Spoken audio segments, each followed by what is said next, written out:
There's a moment when you feel it. Her energy shifts. The texts get shorter.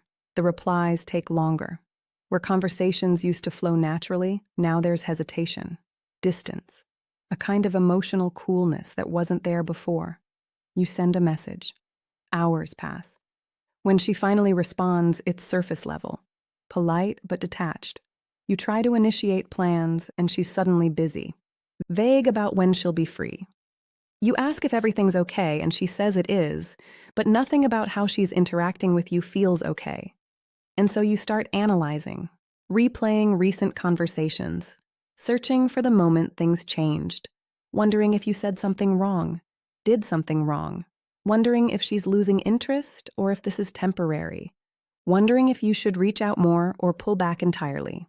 That uncertainty, that quiet anxiety about what's happening and what you should do, is one of the most destabilizing experiences in relationships, because you're getting mixed signals. She hasn't ended things, but she's clearly not present the way she was. And that ambiguity leaves you stuck, reacting, waiting, trying to decode what's happening while not knowing how to respond. Most men, when faced with this dynamic, make it worse.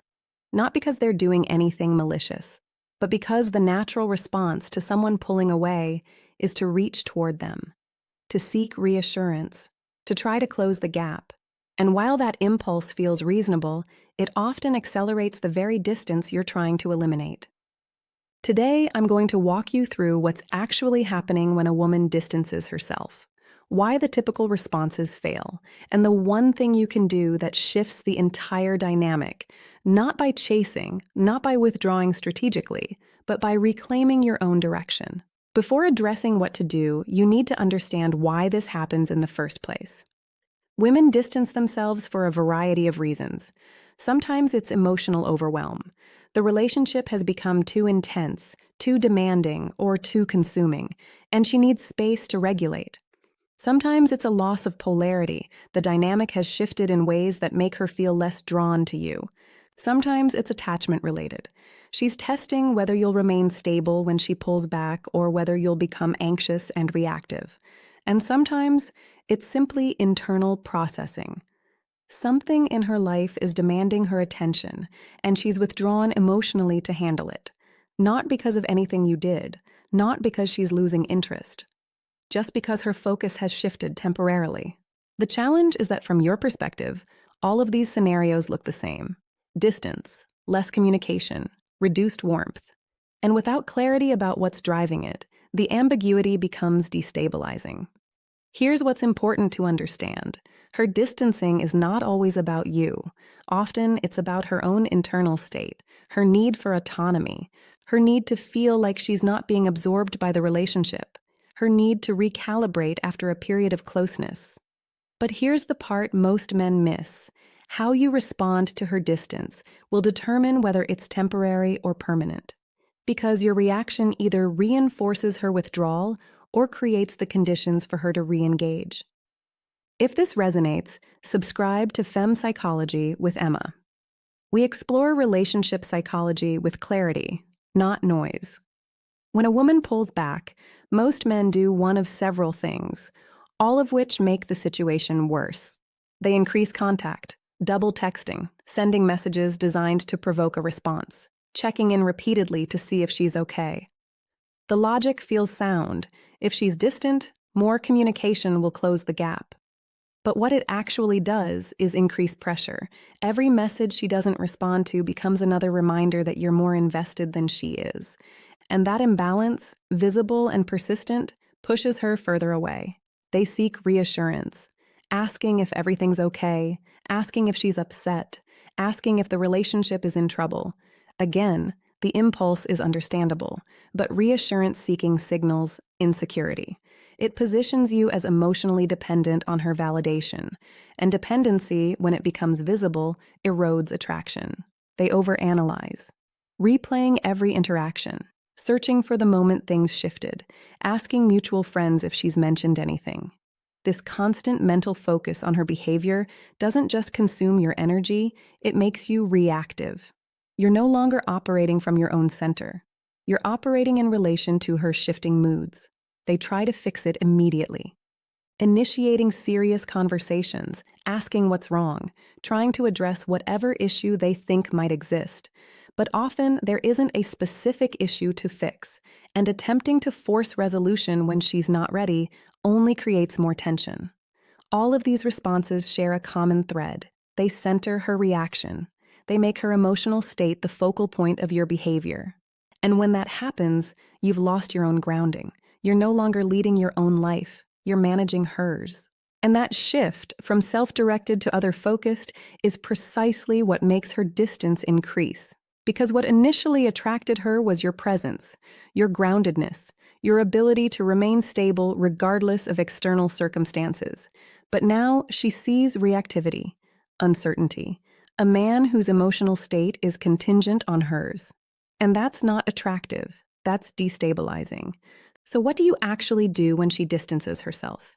You reclaim forward momentum in your life, not as a tactic, not as strategy designed to make her notice, but as a genuine reorientation of your energy away from her fluctuating behavior and back toward your own direction.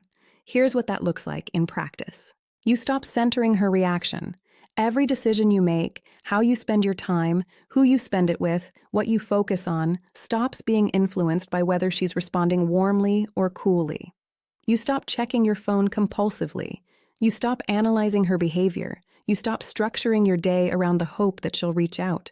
You reinvest in your routines, the things that ground you, the gym, the projects you've been neglecting, the hobbies that give you energy, the friendships you've let slide because you were focused on the relationship. You don't do this performatively. You do it because your life needs to function regardless of her presence or absence. You expand your social world, not to make her jealous, not to create the appearance of options, but because connection with other people, friends, colleagues, community reminds you that your value isn't contingent on one person's attention. You focus on purpose, whatever gives your life structure and meaning outside of the relationship, work, creative projects, physical goals, contribution, the things that make you feel like you're moving forward rather than waiting. And critically, you remove emotional pursuit energy. You stop reaching toward her. You stop trying to close the gap. You stop initiating conversations designed to pull her back in, not out of resentment, not out of punishment, but because pursuing someone who's withdrawn only increases the pressure they're trying to escape. This is not strategic silence. This is not no contact designed to make her miss you. This is forward motion, the decision to live your life fully whether she's present or not. And here's the shift that happens when you do this. You stop being reactive. Your emotional state stabilizes because it's no longer dependent on her behavior. You're no longer waiting for her to respond, to re-engage, to validate that things are okay. You're simply moving forward, building, growing, existing in a way that doesn't require her participation. And that stability, quiet, grounded, unbothered, changes the entire dynamic. From a psychological standpoint, reclaiming your momentum does several things. It removes emotional access. When you were pursuing her, even subtly, you were giving her constant feedback that her distance affected you, that you were waiting for her, that you needed her to re-engage for you to feel stable. But when that pursuit stops, when your life continues without requiring her involvement, she loses access to that feedback. And that loss creates a shift. It restores polarity. Attraction requires contrast. When both people are equally invested, there's no tension. But when you stop chasing and start leading your own life, you reestablish the dynamic where she has to decide whether she wants to be part of it. You're no longer the one waiting. You're the one moving. And movement is inherently more compelling than waiting. It reduces pressure. Her distancing was often a response to feeling overwhelmed. Every message you sent, every reassurance you sought, every attempt to close the gap added weight. But when you stop pursuing, that weight lifts. She no longer feels like she's managing your emotional state, and that relief creates space for her own feelings to resurface without the burden of your reactivity. It creates cognitive dissonance. If part of her withdrawal was subconscious testing, seeing if you'd remain stable or become anxious, your grounded response disrupts her expectation. She expected pursuit. She expected emotional reaction, but instead she sees someone who's unbothered, who's continuing to build their life, who doesn't need her to function. And that disconnect between what she expected and what she's witnessing forces reevaluation. But here's what's most important. This isn't about her. Yes, these shifts may change how she perceives you. They may create the conditions for her to re-engage. But that's not the goal. The goal is internal stability. The goal is reclaiming your center so that your well-being isn't contingent on someone else's fluctuating emotional state. Because whether she comes back or not, you're building something sustainable. A life that doesn't collapse when one person withdraws. An identity that doesn't depend on external validation. A sense of self that remains intact, regardless of relational turbulence. And that stability, not the strategy, but the genuine internal grounding, is what makes you magnetic. Not just to her, to anyone who values presence over performance. Let me be very clear about something. The goal here is not to win her back. It's not to make her regret pulling away. It's not to manipulate her into re-engaging through calculated behavior. The goal is to stop losing yourself. Because when you orient your entire life around someone else's shifting moods, when your stability depends on their warmth, their attention, their validation, you've abandoned your own center. And that abandonment doesn't just harm the relationship, it harms you. Reclaiming forward momentum isn't about her. It's about you. It's about recognizing that your life has value, direction, and meaning, whether she's present or not. It's about refusing to collapse into reactivity when someone withdraws. It's about building something so grounded that external turbulence doesn't destabilize it. And here's the truth. If she comes back, it won't be because you played the game correctly. It'll be because you stopped playing entirely. Because you became someone who was too engaged with their own life to be derailed by someone else's distance. And if she doesn't come back, you're still moving forward, still building, still grounded. And that groundedness will serve you far better than any relationship ever could. So when she distances herself, when the texts slow down, when the warmth fades, when uncertainty settles in, don't chase, don't analyze, don't try to fix it immediately. Just keep building, keep moving, keep living.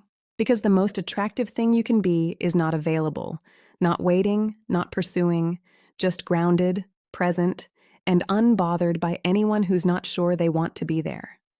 That's not strategy, that's strength. And strength, when it's real, doesn't need validation to exist. Have you experienced this kind of emotional distance before? Drop a comment with your perspective. And subscribe to Femme Psychology with Emma for more depth on relationship dynamics that actually matter.